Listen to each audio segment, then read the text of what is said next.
Olá, no ar, mais um clipe eletrônico. Está em tramitação na Câmara dos Deputados um projeto que altera a regulamentação dos planos de saúde. Entre as possíveis mudanças está o reajuste da mensalidade para os usuários idosos. Atualmente, a última faixa de reajuste permitida é aos 59 anos. Já a nova lei permite o aumento após essa idade de forma parcelada. Bom, para entender melhor essas mudanças, eu recebo no programa de hoje o advogado Rodrigo Araújo, que é especialista em direito de saúde, a pesquisadora em saúde do IDEC, a Ana Carolina Navarrete, e também o conselheiro e coordenador da Câmara Temática de Políticas de Saúde do CREMESP, o Eurípides Balsanufo Carvalho. Lembrando que você que está nos assistindo também pode participar, enviando sua pergunta para a gente através do telefone 3396-4944 ou ainda pelo Facebook, na nossa transmissão ao vivo no facebook.com/Câmara São Paulo. Senhores, boa tarde, obrigado pela presença de todos. Boa tarde. Nós é que agradecemos. Prazer é nosso. Bom, vamos lá, vamos começar aqui a discutir um assunto sempre polêmico, né? A votação aí estava prevista para acontecer no dia 8, né, desse mês, mas aí foi adiada e ainda não foi estabelecida uma data para a votação desse projeto. Dia 29. Né? Dia 29? 29 de novembro. Então temos aí uma data no horizonte. A votação é em comissão, né? Sim, 29 é em comissão. Tá, não em plenário. É uma comissão especial da Câmara dos Deputados. Tá, acho que então... Porque o projeto ele é originário do Senado, né? Sim. Foi modificado na Câmara. Na verdade, são 151 projetos, né, que estão apensados. E foi modificado, e agora será votado na Câmara. Sim, isso. Vamos lá, então. Qual que é o real motivo, a real necessidade dessas mudanças em relação aos planos de saúde e quais os pontos mais polêmicos aí, na visão de vocês? Na visão do IDEC, a lei de plano de saúde ela sempre foi muito fragmentária, né, sem dúvida, mas um reflexo da própria heterogeneidade do mercado do setor. Né? Agora, você trazer essa necessidade de fazer uma reforma nesse momento, né, em que o Brasil está vivendo um momento econômico que não é dos melhores, está vivendo um momento de crise de credibilidade no Congresso. Isso nos faz perguntar assim, por que essa reforma agora e por que também a urgência na tramitação, né? A justificativa dada para a urgência era de que um dos 151 projetos de lei apensados era relativo à questão da integração da cobertura dos exames de Zika, que já foi feito pela ANS, então não haveria uma necessidade de tramitação em regime de urgência. E, no entanto, é o que está acontecendo, a gente está vendo um processo caminhar em regime de urgência, toque de caixa, para regular um setor bem heterogêneo, que tem uma série de interesses econômicos grandes envolvidos e esmagados nesse meio aí o consumidor, né? Sim, claro. Rodrigo, na sua visão, essas mudanças são necessárias? Eu penso que a lei que regulamenta o setor dos planos de saúde já é uma lei muito antiga, uma lei de 98. Ela vai completar 20 anos de idade. E essa lei, ela já não se adequa mais às situações reais de mercado. Hoje, por exemplo, o mercado é praticamente dominado por planos de saúde coletivos. E não há uma regulamentação específica para esse mercado. Hoje, muita coisa mudou em relação àquilo que nós tínhamos 20 anos atrás. Então, de fato, é necessário haver uma mudança da lei, mas eu concordo bastante com a doutora Carolina, porque, de fato, isso não tinha que ser feito em regime de urgência. E as principais falhas que foram apresentadas nesse projeto, na minha opinião, é justamente porque não foram feitas com mais cuidado e com mais tempo de análise. Você concorda, Eurípides? Eu não concordo na seguinte perspectiva.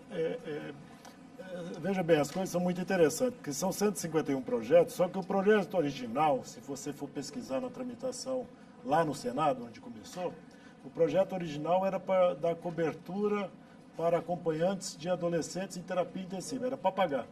Então, está saindo agora um substitutivo que, ao nosso ver, desconfigura totalmente a regulamentação dos planos de saúde. O doutor Rodrigo disse o seguinte, mas não, está muito velho.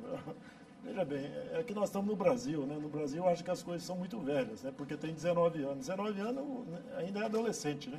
Então, não está velho, na verdade, está novo.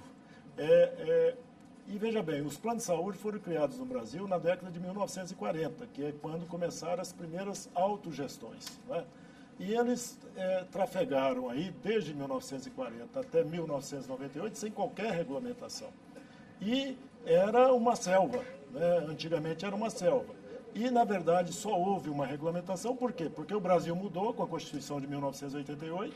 Em 1990, foi criado juntamente o Código de Defesa do Consumidor e a Lei do Sistema Único de Saúde. Dentro dessa visão de direito à saúde como direito básico, impôs-se a regulamentação para os planos de saúde. Não é?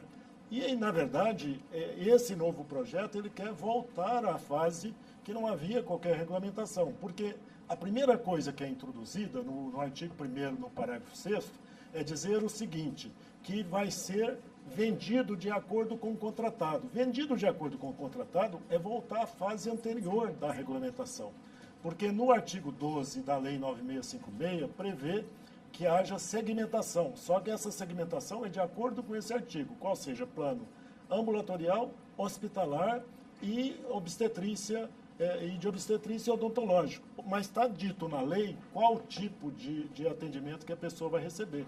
E por por essa nova lei, que nós esperamos que não passe, e nós estamos mobilizando para que não passe, o que acontece? Você pode contratar de repente, vamos dizer, eu quero atendimento só para a perna direita. Agora, isso não é seguro de carro, né? Seguro de carro, você pode trocar uma porta, pode trocar uma roda, mas, por exemplo, outro dia eu bati meu carro, quebrei um retrovisor e não estava coberto o seguro. Eu tive que ir lá e pagar. Para uma pessoa humana dá para fazer isso? Isso não é possível. Então, não pode trazer para a área da saúde aquilo que existe em outros lugares da economia. Na verdade, ao longo de todo o texto, a gente vê o reforço a questão da segmentação, não só no parágrafo 1º, no artigo 1º, parágrafo 6º, mas também no próprio artigo 35. Né? A questão do respeito à segmentação contratada, que é você só oferecer aquilo que está previsto no contrato, gera todos esses problemas que o Dr. Euclides já mencionou, né? E isso não aparece só em um momento do texto. E é importante lembrar que, assim, essa movimentação no Congresso ela não está vindo descontextualizada. A gente teve uma movimentação paralela acontecendo no Ministério da Saúde e na ANS com relação aos planos acessíveis. E uma das propostas, que era o plano regionalizado, era você poder oferecer planos de saúde com uma cobertura restrita à abrangência geográfica. Então, a operadora não ficaria obrigada a oferecer, por exemplo, aquilo que extrapolasse o estabelecimento de saúde ou a região de contratação do plano. E quando a ANS se manifestou sobre a questão desse plano regionalizado, ela mencionou que poderia ter a competência para abrir a possibilidade de oferta de subsegmentação, que é o plano com uma cobertura menor do que essa prevista hoje na lei, mas que seria mais adequado ter um reforço no texto legislativo. E o que a gente está vendo agora é exatamente esse reforço no texto legislativo vindo. Então, não está acontecendo de forma descompassada. Né? Bom, e um dos... Você queria complementar, Rodrigo? O que eu penso assim, na nova regulamentação, a lei ela continua mantendo as segmentações de cobertura ambulatorial, hospitalar, obstetrícia, e o artigo 10, ele continua mantendo a cobertura de do tratamento de todas as doenças relacionadas à lei. Então, portanto, qualquer doença continua tendo que ser coberta pelo plano de saúde. Os planos acessíveis, ou chamados planos populares, eles não foram aprovados nesse projeto e, ao meu ver, o problema maior dessa lei é justamente o ponto onde ele afasta o Código de Defesa do Consumidor. Porque a partir do momento em que a lei hoje, ela já, de certa forma, ela estabelece as coberturas contratuais. O consumidor hoje, quando tem uma violação disso, até porque é um contrato de adesão e ele não pode discutir as cláusulas, ele hoje tem o Código de Defesa do Consumidor para, por exemplo, para mostrar para um juiz e falar assim, olha, está aqui meu direito, essa cláusula abusiva e eu posso impugná-la. O problema da nova lei, se for aprovada nos termos em que foi sugerido, é que, afastando o Código de Defesa do Consumidor, o consumidor perde a arma mais importante que ele tem, que é impugnar a cláusula abusiva, e aí sim ele fica engessado ao contrato. A questão mais importante para mim é não permitir que seja afastado esse Código de Defesa do Consumidor. Porque as coberturas contratuais estão ali, principalmente o artigo 10, que fala que, respeitando a segmentação contratada, é obrigatória a cobertura de todos os tratamentos previstos na relação de doenças da OMS, da CID-10. Então, se ele tem um plano de saúde com cobertura hospitalar e a doença dele demanda um atendimento com cobertura hospitalar, ele tem direito. Hoje, os planos ambulatoriais, que são exclusivamente ambulatoriais, eles sequer têm demanda no mercado. Então, eles são pouco comercializados. Mas hoje, um plano ambulatorial, mesmo não tendo cobertura hospitalar, ele ainda é obrigado a cobrir as primeiras 12 horas de interações. Essa questão das primeiras 12 horas é totalmente discutível, porque a gente pode, inclusive, alegar que o paciente tem direito ao tratamento até a alta hospitalar.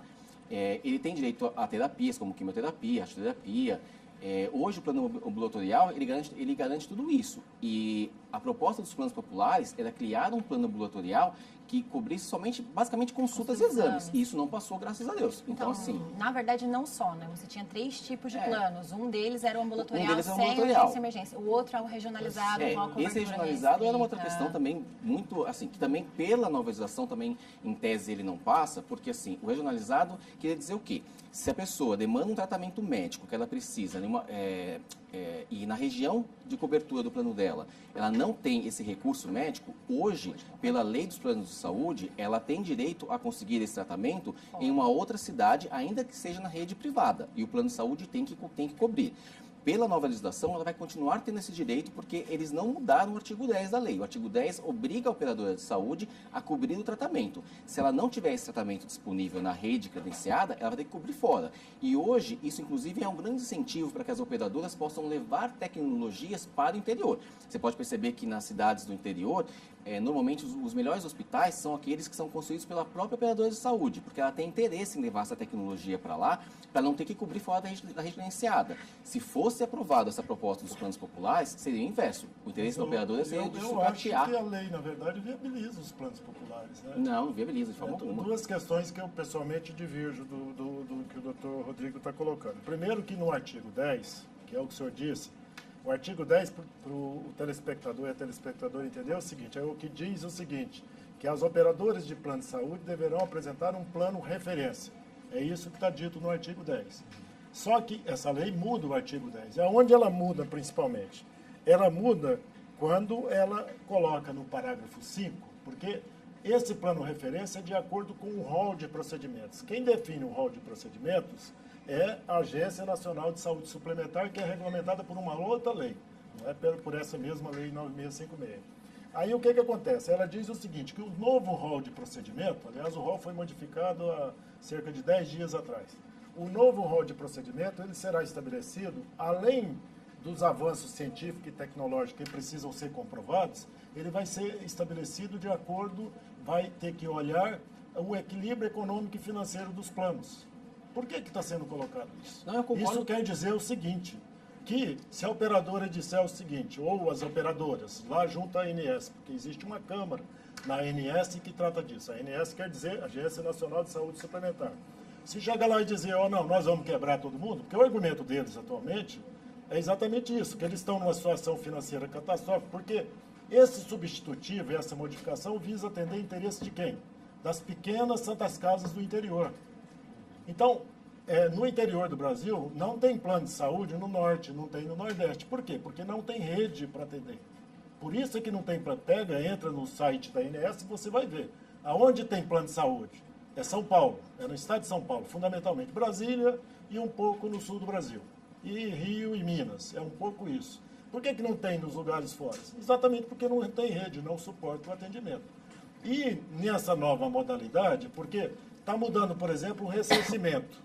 Através do ressarcimento, as operadoras, inclusive, vão poder utilizar os hospitais públicos, desde que elas paguem 25% a mais. Na verdade, o telespectador tem que entender o seguinte, quem depende do Sistema Único de Saúde. Se a operadora pagar 25% a mais, ela vai poder deixar o paciente no hospital público. Nós já temos uma crise no SUS. O governo congelou o financiamento do SUS por 20 anos. Né? E agora ele solta essa cortina de fumaça para o povo achar, não, nós vamos correr no plano de saúde e vamos conseguir atender. Não vai conseguir atender, porque vai, inclusive, disputar os precários leitos que nós temos hoje no sistema de saúde. Então, eu acho que não é solução para os nossos problemas. Deixa eu só repassar nosso telefone aqui de novo, que é o 33964944. E também a gente está fazendo a transmissão ao vivo pelo Facebook, facebook.com/Câmara São Paulo. Você que está nos assistindo pode enviar seu comentário, sua pergunta para a gente. Tem um ponto aí, acho que talvez um dos mais polêmicos, que é em relação ao reajuste aí da mensalidade dos idosos, né? Que hoje pela lei, a lei proíbe, né, que qualquer reajuste por idade seja dado após os 60 anos. Já aí pelo o novo texto, a ideia é que o percentual de reajuste seja definido aos 59 anos, mas possa ser parcelado durante os anos seguintes, a cada 5 anos. Como que vai funcionar isso? Bom, pelo texto do substitutivo, o que foi proposto é que a relação entre a primeira faixa e a 10ª faixa não modificaria, que é hoje o plano que é oferecido para uma pessoa de 59 anos ou mais no mercado, ele não pode ser superior a 500% o valor do mesmo plano oferecido para uma pessoa até 18 anos, né? E esse limite, ele já é um limite bem elevado. Ele é um limite hoje que está previsto numa normativa da ANS, que é a RN 63 de 2003. Além disso, o que o substitutivo também propõe é trazer para a lei uma outra regra da ANS, também nessa RN 63, que é a diferença entre a primeira e a 7ª faixa etária, a variação acumulada entre esses reajustes não pode ser superior, tem que ser igual, na verdade, à segunda metade, da 7ª até a 10ª. Então, o que variar da primeira até a 7ª tem que ser exatamente a mesma coisa que varia da 7ª até a 10ª em diante. Qual que é a questão? Esses limites, eles hoje permitem um grande malabarismo das operadoras. Elas conseguem reduzir um pouco menos e aí fazer com que o reajuste aos 59 anos continue acontecendo como uma tijolada, né? Ele aconteça em valores muito, muito elevados. E isso se dá um pouco pelo fato de a regulação da ANS ser insuficiente. O que a gente está verificando, assim, o que se está trazendo para a lei, seja chamando de parcelamento, seja chamando de aumento depois dos 59 anos, no final das contas, você trazer uma regra que é permissiva, que permite malabarismo pelas empresas operadoras de plano de saúde, para o texto legal. Hoje, o consumidor, quando ele se depara com um reajuste muito elevado aos 59 anos, ele leva isso hoje para a justiça e consegue reverter, né? Agora, se você traz para a lei esses limites de 500%, de 1 a 7, 7 a 10, as chances dele conseguir rever isso no judiciário caem significativamente, né? Então, é preciso ver que, se por um momento você parece que está dando um benefício para o consumidor, está tornando mais fácil para ele pagar isso, porque ao invés de você receber um reajuste tijolado aos 59 anos, você vai receber ele parcelado, tem que ver também quais são as outras consequências que essa medida benéfica trazem, né? Agora, também ver, acho que o doutor Rodrigo também já mencionou um pouco a respeito, esse benefício ele não é um benefício, assim, considerável, né? Porque a pessoa, ela, no final das contas, ao invés de ser expulsa aos 59 anos, que é o que está acontecendo agora, vai ser expulsa um pouquinho depois. E se você pegar o histórico, o que acontecia? Antes do Estatuto do Idoso, você tinha 2 grandes reajustes elevados. Um que acontecia aos 60 anos, mais ou menos, e outro que acontecia aos 70. Quando a gente faz uma simulação, percebe como que vai ser o parcelamento hoje, né? Quando veio o Estatuto do Idoso, esse reajuste ele se adiantou, os 2 reajustes tijolados. Ao invés de acontecer aos 60 e aos 70, agora ele está acontecendo aos 44, que é a faixa 7, e depois aos 59. Então, as operadoras apenas adiantaram os reajustes. E adiantaram para um momento da vida em que a pessoa está na PEA, ela faz parte da população economicamente ativa, ela é até vulnerável aos 60 anos e adiante, mas ela não é hipervulnerável. Quando você traz a questão do reajuste parcelado depois dos 60 anos, no final das contas você está jogando de novo o reajuste para o momento em que a pessoa está mais vulnerável, ela está hipervulnerável. Então você está só trazendo exatamente a situação que era antes do Estatuto do Idoso. O senhor acha dessa questão do reajuste dos idosos? O que eu gostaria de mencionar, veja bem, eu acho que até é um assunto que é mais importante o IDEC, mesmo o Dr. Rodrigo, que é advogado dessa área, se posicionar, mas o que eu penso na essência da questão é o seguinte, porque no artigo 3º do substitutivo, porque o substitutivo são 3 artigos só, mas no artigo 1º ele muda quase que uma centena de coisas. Mas no artigo 3º, o que ele faz? É exatamente mudar o Estatuto do Idoso, e dizendo o seguinte, é vedada, o Estatuto diz o seguinte, no parágrafo 3º, é vedada a discriminação dos idosos nos planos de saúde pela cobrança de valores diferenciados em razão da idade. É isso que está no Estatuto. Aí, o que ele acrescenta? Sendo permitida a aplicação parcelada do reajuste na última faixa etária. Então, me parece que está mais ou menos claro o que eles querem fazer. Colocar uma possibilidade de reajuste a partir dos 60 anos. É isso que está dito aqui. Porque estão mudando o Estatuto do Idoso para fazer isso. Mas acho que é mais uma questão aí que os doutores poderão comentar. Doutor Rodrigo. Eu acho, em 2004, quando entrou em vigor o Estatuto do Idoso, ao meu ver, houve uma forma de burlar esse estatuto. A ANS, junto com as operadoras de saúde, elas modificaram uma regra importante para burlar o estatuto, porque a intenção do legislador, ao proibir esse reajustamento para quem tinha 60 anos ou mais era justamente o de diminuir esse limite máximo que a doutora Carolina comentou, de 500% entre a primeira e a última faixa etária, que é muito elevado. O que aconteceu? Ao invés de excluírem esses reajustes previstos para 60 e 70 anos, eles anteciparam. Então, o consumidor ele passou a pagar aos 59 anos de idade aquilo que ele somente pagaria aos 70. Foram 11 anos de antecipação de reajuste.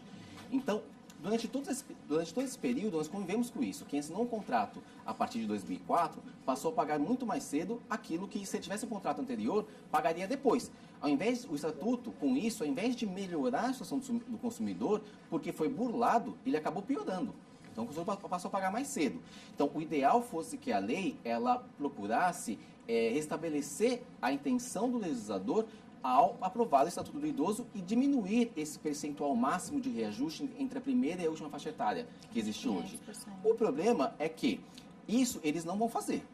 Se você considerar só o cenário atual, que o consumidor tem sofrido um reajuste de 70%, 80%, 100% aos 59 anos de idade, e pegar esse reajuste e parcelar em 5 vezes, para que a última parcela seja cobrada aos 79 anos de idade, que é o que a lei ela pretende estabelecer, considerando somente esse cenário atual. Não é ruim. É melhor você deixar para pagar aos 79 anos o valor máximo do que você já pagar aos 59 anos. Agora, como a doutora Carolina mencionou, as operadoras têm uma possibilidade muito grande de manipular esses índices de reajustes.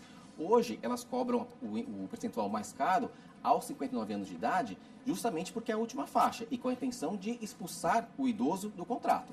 Agora, com isso, como elas têm liberdade, não é uma liberdade plena, mas elas têm muita forma, uma amplitude muito grande para poder manipular esses reajustes, elas podem, ao invés de deixar esse reajuste mais pesado para 59 anos de idade, elas podem antecipar para a faixa anterior, que é a nona, e aplicar um reajuste bem pesado aos 54 anos de idade e deixar um reajuste mínimo para 59 anos. Porque o que adianta você parcelar 12%, por exemplo, de reajuste etário de 59 anos de idade em 20 anos? Não faz diferença nenhuma para o consumidor. Agora, se ele tiver que pagar aos 54 anos um reajuste ainda mais alto, ele vai pagar hoje ainda mais cedo, o que viola ainda mais esse Estatuto do Idoso. Que traz a questão mesmo assim, só um instantinho, se o relator da Comissão Especial queria tanto ajudar o idoso nesse processo, e se ele está trazendo um limite financeiro de variação para o substitutivo, por que ele não questionou os 500%? Sim. Se a intenção era realmente auxiliar o idoso, por que ele manteve os limites percentuais que não são benéficos para o consumidor? Né? Agora, o que eu acho que é importante a gente dizer é que, primeiro, nós estamos trabalhando com saúde, né? Então, por exemplo, a Constituição do Brasil garantiu que a saúde é um direito das pessoas através do Sistema Único de Saúde. Agora, por outro lado, existe essa área que é a chamada saúde suplementar, que é a área dos planos de saúde. Então, a todos os brasileiros é garantido o direito. Agora, aqueles que podem, ou através da sua relação de trabalho, têm acesso aos planos de saúde. Agora, nesta questão dos planos de saúde, o que os estudiosos da área dizem é que isso é o chamado mercado de consumo imperfeito. E, veja bem, no caso do direito universal à saúde da Constituição, ele é garantido através do pagamento dos impostos. Agora, no caso dos planos de saúde, tem que haver algum grau de solidariedade, porque se não houver uma solidariedade intergeracional, na verdade, não é possível garantir o plano de saúde aos mais idosos, porque, obviamente, com o evoluir da idade, fica muito caro. Então, não adianta as operadoras quererem aplicar esses reajustes. Por exemplo, uma pessoa de 80 anos de idade, não vai ser possível fazer isso. Então, tem que se garantir isso através de um plano atuarial do plano de saúde que distribua isso ao longo da vida. Então, eu acho que a norma atual, que é a norma do Estatuto do Idoso, ela é inteligente no sentido de tentar obrigar que os reajustes eles sejam antecipados. E aí, esses planos serão viabilizados na medida que a situação econômica das empresas e das pessoas possibilite. Uma outra questão Sim. Só ia comentar que essa própria questão da solidariedade entre gerações e do mutualismo, que são os princípios básicos em que foi construída essa área de saúde suplementar, elas deixaram de existir com os contratos coletivos, porque você aplica... Mutualismo é o quê? É você ter, a grosso modo, você ter mais gente para dividir a conta. Só que quando você cria os contratos coletivos, aonde o reajuste é aplicado em cima de cada contrato de forma separada, você diminui o número de pessoas que vão dividir essa conta. Então você tira esse princípio do mutualismo. É uma forma de burlar esse princípio também. Aí você tem a questão também da solidariedade entre gerações. Quando a gente tem contratos que praticamente... Só que, viu, doutor Rodrigo, no substitutivo aqui, esse setor está sendo regulamentado. O novo artigo 1º-B regulamenta exatamente isso, que é a administração de benefícios, né? O senhor sabe muito bem que a administração de benefícios, ela administra benefícios de planos coletivos. Então, essa é, inclusive, uma das questões que está sendo mudada aqui mas a questão mais importante nesse aspecto é você justamente... olha, o reajuste por sinistralidade, por si só, ele já é um absurdo, porque você está transferindo para o consumidor o risco da atividade da empresa. Se você tem uma empresa, você tem que assumir tanto lucro quanto prejuízo. Se der prejuízo, você tem que incorporar capital, você tem que pegar empréstimo, você tem que ter reservas para poder recuperar isso. Agora, o que não pode é devolver para o consumidor esse risco. Se hoje você, operador de saúde, pode fazer isso, isso por si só já é ilegal, de acordo com o nosso ordenamento jurídico. Agora, se você ainda faz isso de forma segmentada, você pega cada contrato coletivo, 80% do mercado hoje é composto por contratos coletivos. Se você faz isso por cada um dos contratos, você praticamente joga todo o risco consumidor, porque num contrato, a operadora... Imagina que num contrato, a operadora de saúde, ela teve um custo de 50% do valor que ela arrecadou. Está abaixo da margem que ela espera de lucro, que hoje, normalmente, é de 30%. Então, ela teve 50% de lucro. Ela tendo esse lucro, ela diminui o valor da mensalidade desse grupo? Não, ela não diminui, ela fica com todo o lucro para ela. Agora, se um outro contrato, na mesma operadora, tiver tido um gasto de 100% da arrecadação, ela vai querer cobrar toda essa diferença dos 30% que ela perdeu de lucro do consumidor. Então, se tem lucro, o lucro fica para a operadora. Se tem prejuízo, o prejuízo fica para o consumidor. Então, assim, você precisa, no mínimo, aumentar essa mutualidade. Se for para deixar o reajuste por sinistralidade, que eu já acho um absurdo, mas se for para deixar, ele tem que ser feito de uma maneira composta, tem que ser aplicado sobre todos os clientes da operadora. Aliás, várias operadoras de plano de saúde hoje, elas são... Os proprietários dessas operadoras são fundos de investimentos internacionais. Vem da financiarização do mercado. É óbvio que o fundo de investimento ele tem que proporcionar rendimentos para os seus mas eu acho que todo lucro, ele tem, proprietários. Né? O lucro, ter como objetivo o lucro não é ruim. O problema é você ser ganancioso demais a ponto de tirar direitos da outra parte.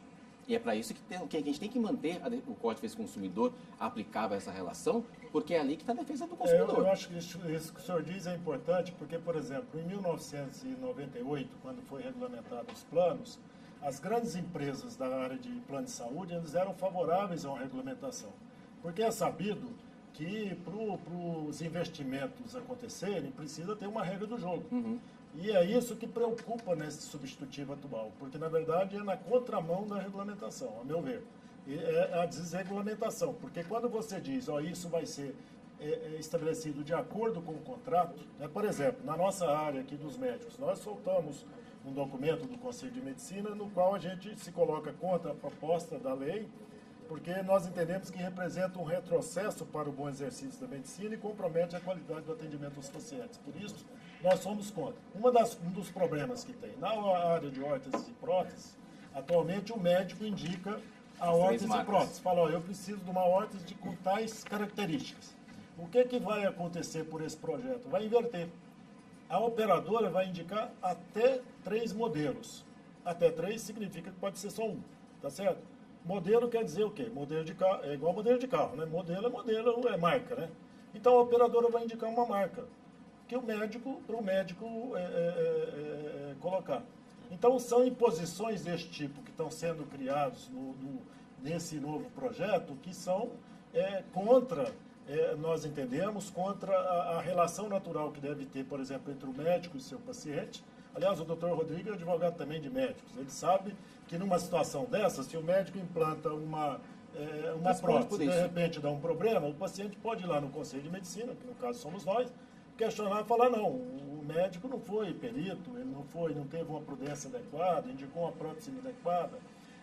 Então, ao nosso ver, vai aumentar, inclusive, os problemas de se recorrer para o Poder Judiciário. E vai dificultar a vida, que a gente vê. E vai dificultar muito a vida também do paciente, porque assim, o médico que não concordar com as próteses indicadas pela operadora, ele não vai se dar o trabalho de discutir com o operador e dar um parecer para impugnar aquelas próteses, porque é uma situação que é complicada para ele e é mais fácil ele não se envolver com isso do que ele ter que ficar brigando com a operadora. Então ele vai dizer para o paciente dele, olha, essas marcas aqui eu não faço, porque eu não confio, eu não vou executar um trabalho que possa ficar ruim e depois você vai dizer que o culpado sou eu. Então assim, você tem um problema aqui. Ou você procura um médico da operadora que realize o procedimento com esse material, ou você paga particular. É uma decisão sua.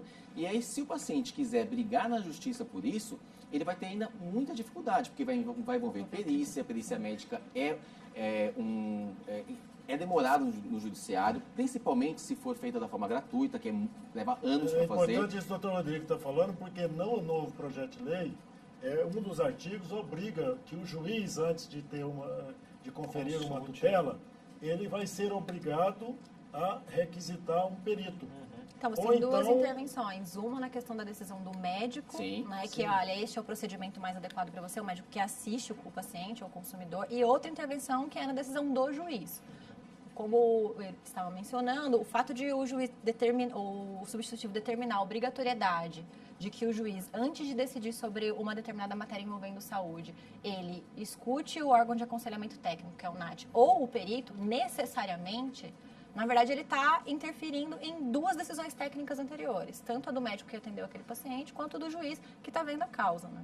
Isso é bem problemático. E esse núcleo de apoio técnico que tem no Tribunal de Justiça aqui de São Paulo, ele foi um núcleo constituído com o apoio das operadoras de plano de saúde. Então... Que é uma outra grande falha da lei, porque a lei não fala de onde vai sair os recursos para pagar os médicos que vão constituir esse NAT, esse núcleo de apoio técnico. Porque assim, nenhum médico vai trabalhar de graça. Então, se você não diz de onde vai sair os recursos, quem é que vai pagar?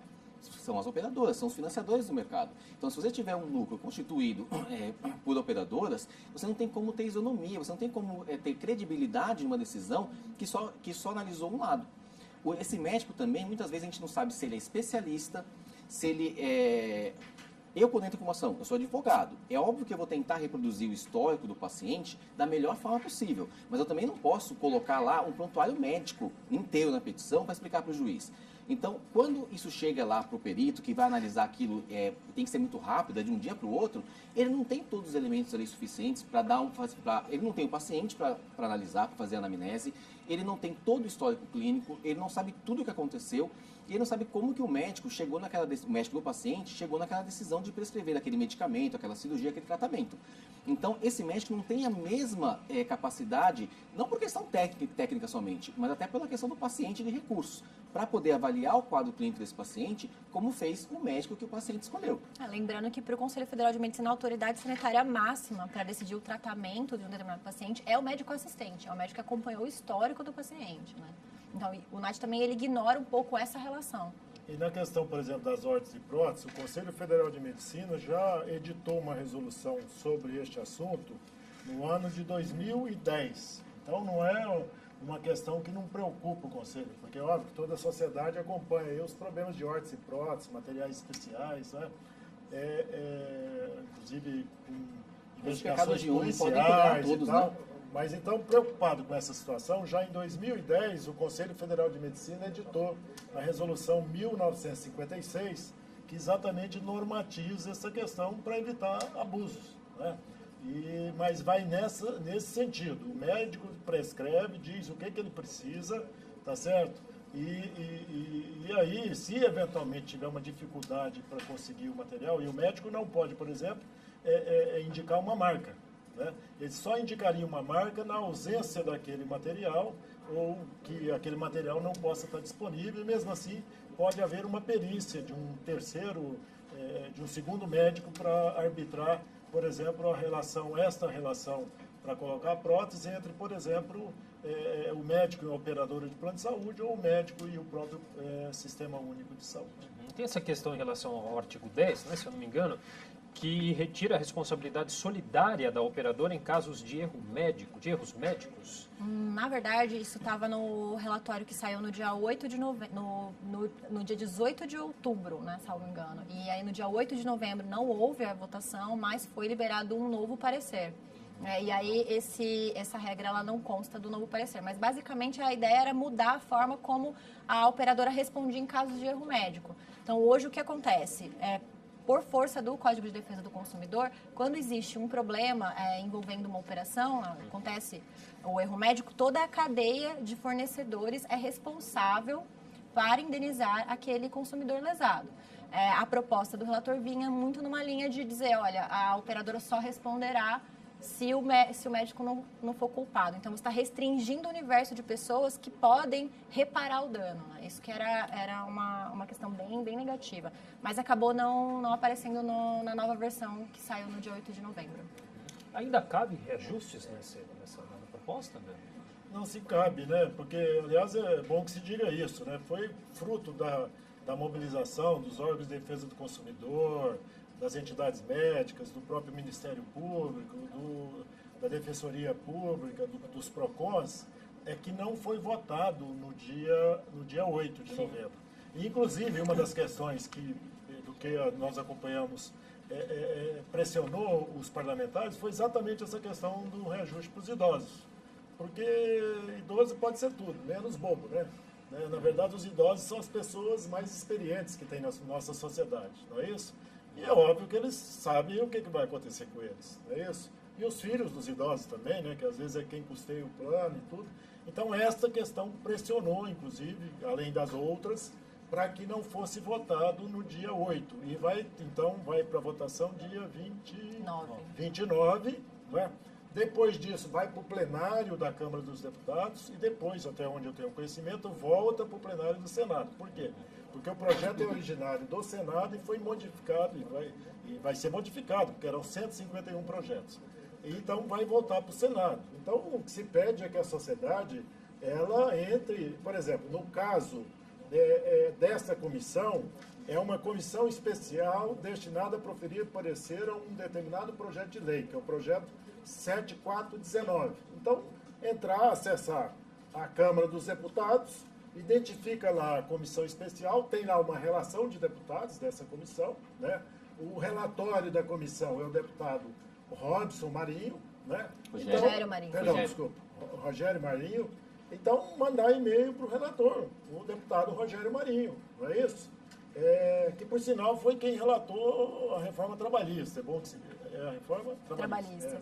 Que relatou a reforma trabalhista. Então, mandar e-mails para o deputado Rogério Marinho, pedindo que ele atende aqui, que ele, por exemplo, aquilo que o telespectador achar que é importante ser mudado no projeto. Na verdade, o telespectador, se quiser, não precisa nem ir no site da Câmara. O ideia é que ele tenha uma campanha que se chama Não Mexa na Minha Saúde, que traz os principais pontos negativos da reforma, apresenta quais são os posicionamentos dos deputados que até o momento já se pronunciaram sobre a reforma. A gente tem um placar com a carinha de cada deputado, como cada um se posicionou com relação a 3 pontos específicos. E também tem uma carta, né? A gente convida as pessoas interessadas a assinar uma carta. Essa carta cobra comprometimento dos deputados membros da Comissão Especial com a proteção dos interesses do consumidor. Ok, bom, a gente já está chegando no final do programa. Nós apoiamos a campanha do IDEC. Ok. Começar aqui pelo Rodrigo. Rodrigo, uma consideração final, a gente aproveita já para deixar o contato, fica à vontade.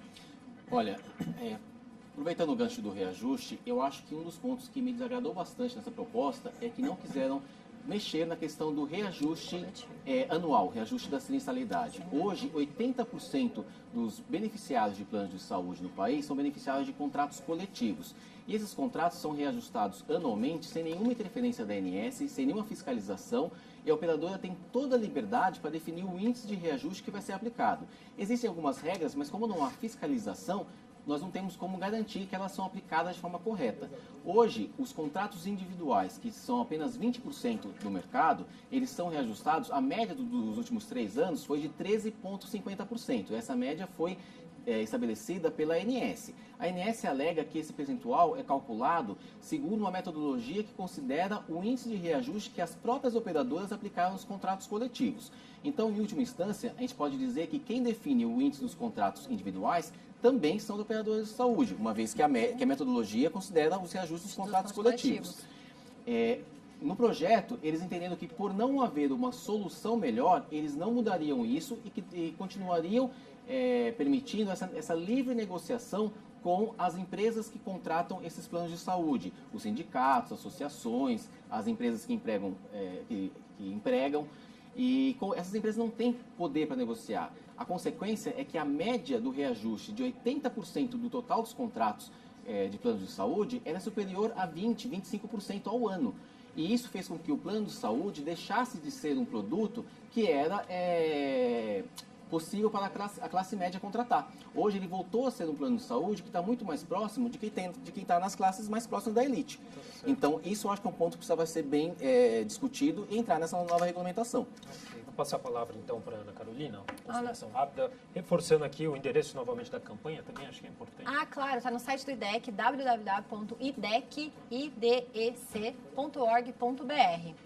E de considerações finais, acho que é muito importante chamar a atenção também para o que o Dr. Rodrigo pontuou. Uma demanda muito antiga da defesa do consumidor é a questão da regulação, da necessária regulação, do cancelamento unilateral de contratos coletivos e dos reajustes anuais e por sinistralidade dos contratos coletivos. Por quê? Porque existe, de fato, uma liberdade muito grande. Isso acaba, no limite, fazendo com que a operadora tenha a liberdade para alterar unilateralmente o preço, o que é uma prática vedada pelo Código de Defesa do Consumidor. Existem pelo menos 4 projetos de lei, dentre esses 151, que tratam da regulação dos contratos coletivos. E todos eles foram rechaçados. A pergunta que eu faço é a seguinte: se o deputado relator da medida queria realmente ajudar os consumidores, por que que não enfrentou a questão dos 500% de reajuste dos idosos? E 2, por que não enfrentou o tema espinhoso da necessária regulação dos contratos coletivos? Bom. E só mais uma coisa que realmente faltou, a gente acabou não abordando a questão do abrandamento das multas. Né? Uma das propostas do substitutivo é reduzir as multas aplicadas para as operadoras que descumprem a lei, que descumprem a regulação. Isso também vai muito na linha de desregulamentar o setor e de tornar o mercado mais fácil para as empresas. Já é brando hoje. Já é brando. Euripides, por favor. Olha, mais uma vez, repetir que o Conselho Regional de Medicina é contra o substitutivo do deputado Rogério Marinho, porque nós achamos que isso é um retrocesso ao bom exercício da medicina e compromete a qualidade do atendimento aos pacientes. Nós apoiamos a campanha do IDEC junto à sociedade e, por outro lado, nós pedimos que as médicas e os médicos se posicionem contra o substitutivo do deputado Rogério Marinho ao PL 7419 de 2006, no sentido principalmente das questões que nós elencamos aqui. Nós achamos que não pode ser segmentado o atendimento do jeito que está sendo. Nós somos contra a nova normativa para questões das órteses e próteses e também somos contra a nova normativa para a definição do rol de procedimentos. Tá certo. Bom, queria agradecer a todos vocês pela participação, agradecer a você também que nos acompanhou em mais um programa Clipping Eletrônico. TV Câmara São Paulo, a política da cidade passa por aqui.